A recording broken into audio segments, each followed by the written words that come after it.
blow this up.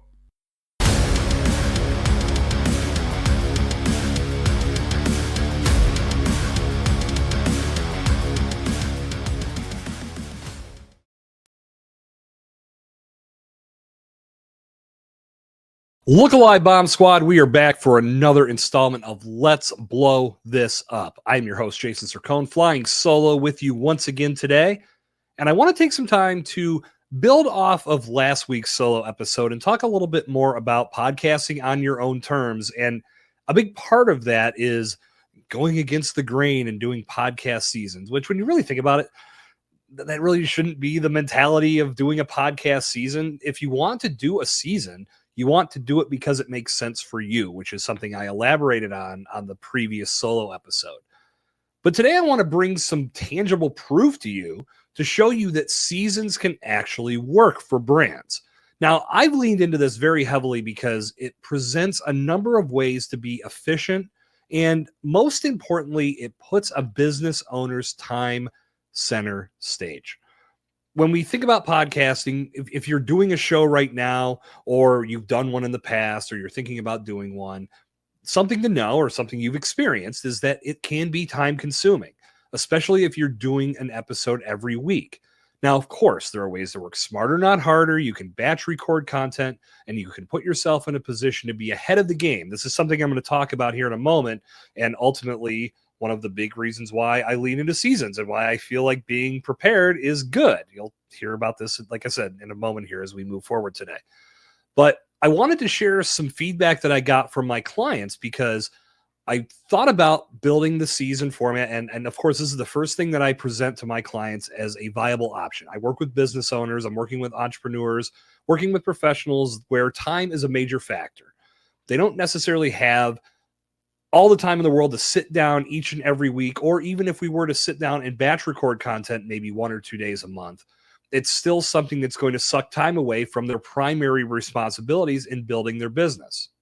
That said, they don't want to ignore podcasting and not have this medium at their disposal as a way of communicating with their current and potential customers, as a way of creating a resource that provides education. There's a number of benefits and content, which is one of my clients' big pieces of feedback that I'm going to cover today. So if you're wondering if podcast seasons can work for you, here's some actual proof from 5 different people that it actually can. Now, if you're watching today's episode of Let's Blow This Up, I apologize. I'm going to break one of my cardinal rules. I'm going to look away from the camera so I can read the exact feedback that I got from my clients. And in doing this, I also want to plug their podcast because if it's something that is in your area of concern or area of need, you probably want to check out their show because I know they poured a lot of time, attention, and effort into building these shows. So let's get to it. This is 5 proven reasons why podcast seasons can work for brands. Now, the first client I'm going to refer to is an accountant and bookkeeper by the name of Mary Kitchen. As I sit and record with you, or as I sit and join you right now for this episode, we are in the final stages of production with Mary's show, and it's going to be going live in the very near future. So depending on when you're hearing this episode, the cleanup crew, Bookkeeping Without the Chaos, may not be live just yet. But if it's down the road, it probably is. So if you're looking for phenomenal advice on how to better manage your books, Mary put together a phenomenal 5-episode first season with her partner, Jennifer Fellinger, and I played moderator / co-host on this podcast and positioned myself as a business owner looking for more knowledge, which I absolutely was. It worked out perfectly. But this content was built in season format with plans for doing 2nd, 3rd, 4th season down the road. But to kick things off, I asked Mary what she liked about that process. And what she said to me was that it really put her mind at ease knowing that she was going to be able to get everything done in one fell swoop. And that's one of the big advantages of doing a podcast season. Instead of having to do multiple recording sessions or possibly spread it out month over month and do one session a month. As I mentioned before, if you're doing weekly, you want to do that batch recording so you have podcasts in the can just in case life takes over and you're not able to record something new that particular week.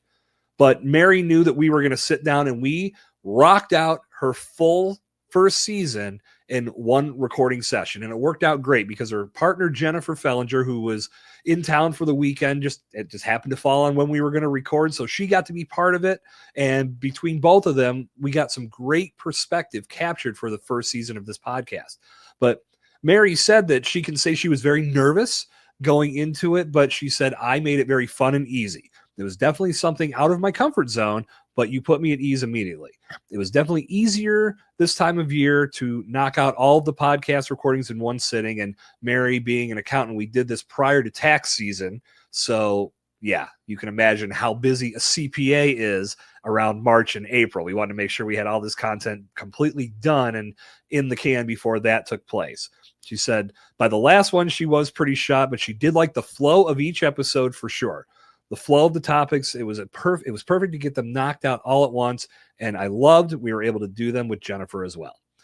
That's great testimony right there. And again, it's something to understand about yourself. We did decide we were going to do that recording session all at once.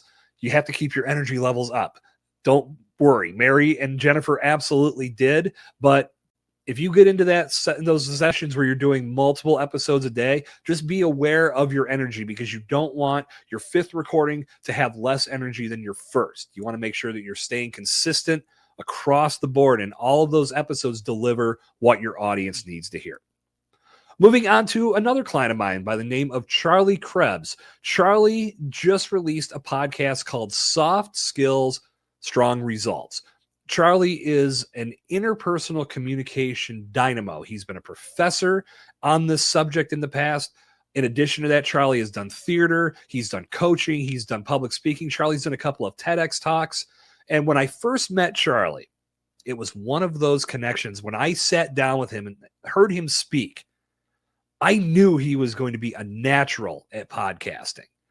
And sometimes that takes a minute to get across to the person on the other side of the table, but I could tell from all the experience that he had on stage, be it in theater and public speaking, and just the way that he conveyed himself in our conversation, I knew that was going to transfer to the podcast microphone.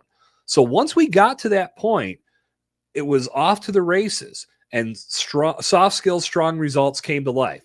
Great podcast if you're looking for information about interpersonal communication. This is one of those podcasts that I could say could cast a wide net because we all, no matter what area of the world we are existing in from a business or professional perspective, need to think about those soft skills and think about how we can communicate better with those on the other side of the table, the screen, the computer, you name it. If you're not thinking about communication first, more than likely a lot of the relationships in your world are going to suffer. Charlie knocked it out of the park with his first 5-episode season, and this was his feedback because what he told me, the big overarching theme, was my process and everything we did together helped him define who he was and what his message was. Charlie said to me the most important way my podcast season bolstered my business was that it helped me unequivocally define who I am. Jason's process asked me some deep questions that required a lot of thought, and they forced me to clarify my message. I no longer wanted to talk about soft skills, but rather persuade people how learning them can increase every kind of abundance in their life, wealth, relationships, and self-worth. I had to feel confident in myself in order to do the podcast, and Jason's process empowered me with command. Now, none of this is meant to be a commercial for me and what I do with my clients, but if you're thinking about going down this path and you're looking for guidance, I'm more than happy to have a conversation with you to see if I'd be a good fit for helping you with your efforts. But in Charlie's case, getting that clarity around what he wanted to talk about and bring that to his audience, that process that I put into play helped him do just that. And once he got comfortable on the microphone, which did not take long, I knew when he first sat down and just started going that we had something special. Charlie is a very clear communicator, and if you check out Soft Skills, Strong Results, you're going to hear that in spades. Third client I reached out to is the marketing director at Precise Incorporated here in Pittsburgh, Pennsylvania. Her name is Erin Marks. Erin was not on the podcast that I produced for her firm, which is it's called Data Discourse. And her firm, she's the marketing director for Precise Incorporated. As I said, they handle e-discovery and digital forensics, mobile forensics. Her law firm connects with other firms and helps them with the mobile and digital forensic side of cases. So if emails need to be investigated or cell phones, or maybe something happens where data is being fed to a phone during an accident and they want to see what that person might have been doing, they are able to investigate those things. And Data Discourse talks about all of those things in the first season. We are also now in development of a second season of their podcast, and we're going to continue building on that as we move forward. But I talked to Erin to see what her feedback was in regards to using a season, and she told me she loved the ability to be able to repurpose the content that we created through the podcast and use it in a number of different ways. Now, I know from when I first talked with Erin and Pete Mansman, who is the CEO at Precise and also served as the host of the show, that was one of the big points for them that made them realize this was a valuable initiative because they needed content. They needed things for their social media, for their website, for their email campaigns. And when I explained to them that doing a podcast would not only give them the podcast, where they'd have numerous ways of communicating with their potential customers and current customers as well, they'd also be able to create videos. They'd also be able to utilize all of the written content that gets pulled from the transcripts for their emails, for their social media. And that's really what put it over the top for them. Erin said, creating a podcast season allowed our company to utilize multiple forms of content from the full podcast videos. In addition to sharing the full videos on our website and YouTube channel, the audio is shared with several major podcast platforms. A podcast episode's authentic content allows for fresh opportunities for blogs and social media posts. Now, we live in the time of AI, right? People are constantly utilizing ChatGPT and other AI tools to create this content for them. And when they do that, if they prompt the right way, they're going to get some decent feedback and they're going to get something they can utilize. Sometimes you might just get a framework that allows you to build out the content in a way that works for your brand. But what's better about having your own content and plugging that into a ChatGPT engine? Nothing's better than that, because now it's taking your words and it's building out the content in a way that's digestible for your readers. And in addition to having the podcast in place, like I said, you now have multiple ways to reach your audience. That was a big selling point for my friends at Precise. And believe me, if you're thinking about doing a podcast season, getting very, very targeted on what you want that season to be about will allow you to create a wealth of content that can be utilized in a number of different ways. So thinking about the overall big picture of what a podcast can bring, repurposing is huge.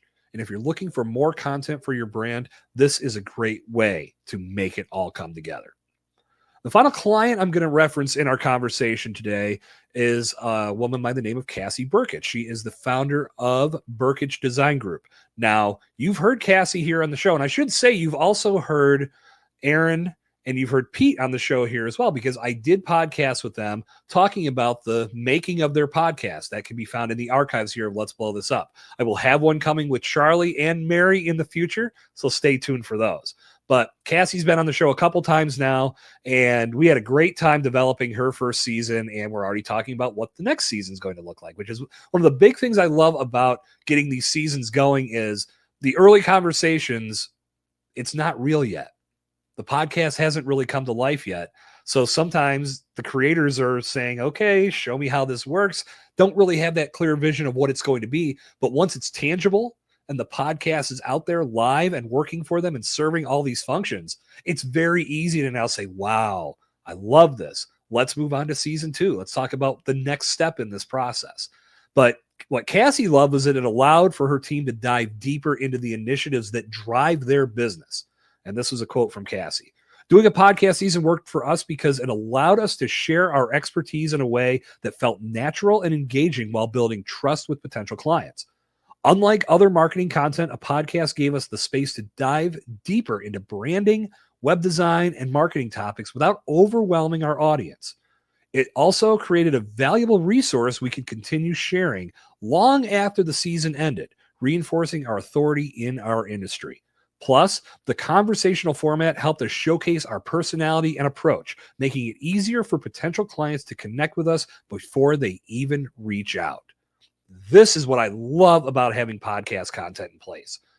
We are curious folks. We are always consulting the internet when we want to find out information about different things in life, whether it's a personal purchase we want to make or it's something in business. Is this a potential partner that's going to align with my values and help me get to the goals that I want to reach? So in doing that research, we're often selling ourselves before we ever pick up the phone to reach out to a potential business. That podcast content can serve that master so beautifully, because if your content is positioned the right way, it acts as a salesperson for your business. It's telling your stories. It's talking about your values and philosophies. It's sharing the processes that help a person get from A to B. There is nothing better than that. And as a business owner, you probably know you've got a lot of responsibilities on your plate.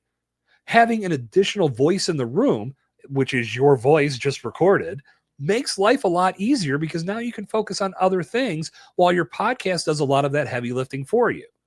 Once somebody builds that trust because they've heard your message and they understand, yes, this is who I want to work with, the sales process is practically over. Now it's just, where do I sign? So podcast content is working that way for Brkich Design Group. And if you do things right, it could work that way for your brand as well. I mentioned that I was only going to talk about 4 clients today because the fifth person I want to talk about is yours truly. Now, I don't know if you can tell as I talk to you today that my voice is a little rough. It's been this way now for about a week and a half. Last week, I got pounded. I mentioned this on a couple of early episodes this week. If you haven't listened to those, go back and listen. I talked about this in more detail.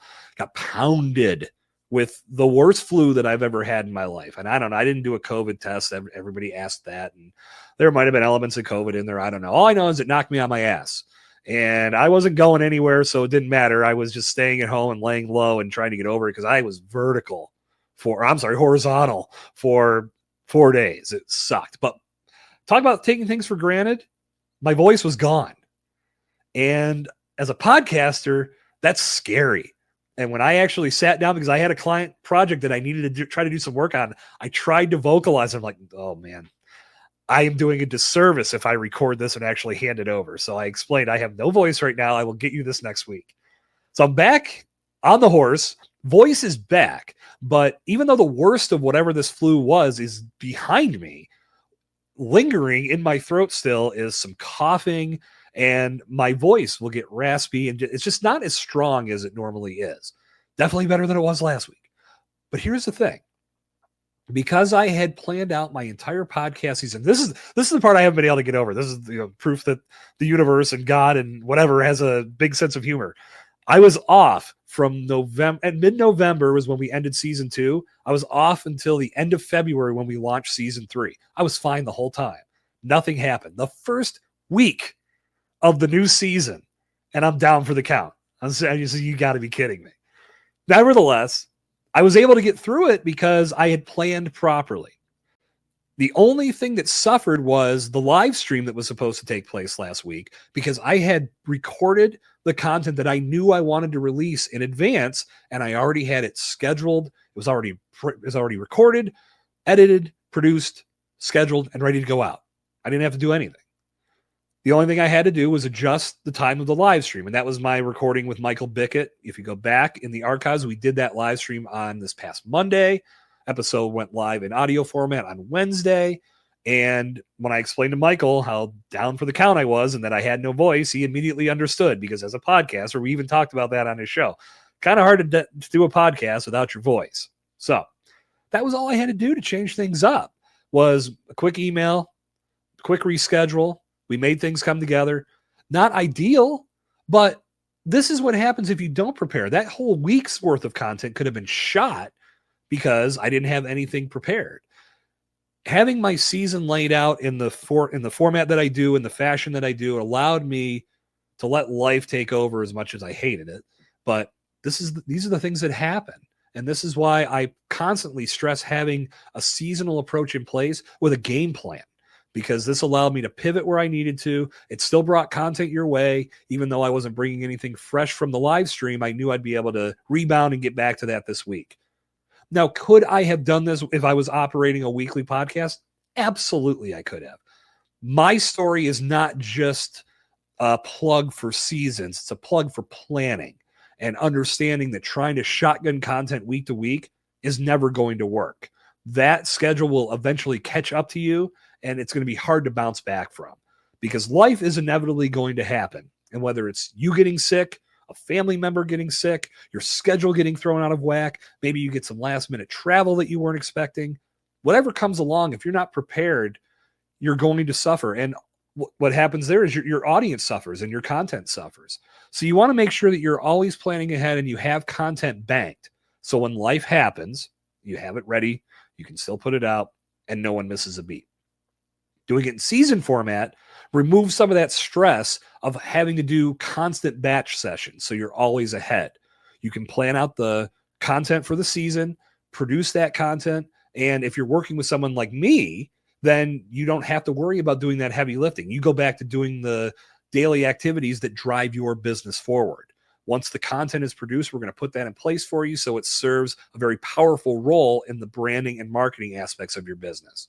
But from my own personal experience, I know that not having my voice and being down for the count really sucked, but I also knew I was still able to deliver good content to you and the Bomb Squad because I had planned ahead and I had that ready to go. Now we're back on track. Knock wood, hopefully there's no more sickness throughout the rest of this season and all the live streams will come to you as scheduled. But we're shooting 3 episodes a week and they're mostly done. That's something I'm very happy about. Most of these episodes are in the can and ready to go. Outside of this one, of course, which I had to redo because I think it actually worked out better in this second run, having actual client feedback and having my story to tack on to the end here. Hope you enjoyed.